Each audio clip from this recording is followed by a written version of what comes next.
సమాధానకర్తయగు దేవుడే మిమ్మల్ని సంపూర్ణంగా పరిశుద్ధపరచునుగాక. 1 తెస్సలోనికయులకు రాసిన పత్రిక 5వ అధ్యాయం 23వ వచనం.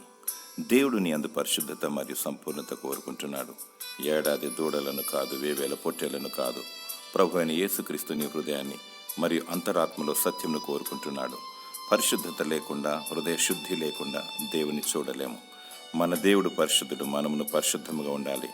లోక స్నేహానికి, చీకటి సహవాసమునకు మరియు అల్లరితో కూడిన ఆటపాటలకు దూరంగా ఉండాలి. అనునిత్యము ప్రభుని యేసుక్రీస్తు దేవుని ఆత్మతో సత్యముతో ఆరాధించాలి. అనేకులు అసంపూర్ణ స్థితిలో ఉన్నారు. లోకంతో స్నేహం చేస్తూ మరియు విశ్వాసులుగా చలామణి అవుతున్నారు. ఎటుకాని స్థితిలో ఉంటున్నారు.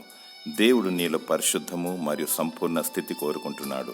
తద్వారా నీకు తన సమాధానమును దయచేయును, నిత్య రాజ్యమును దయచేయును.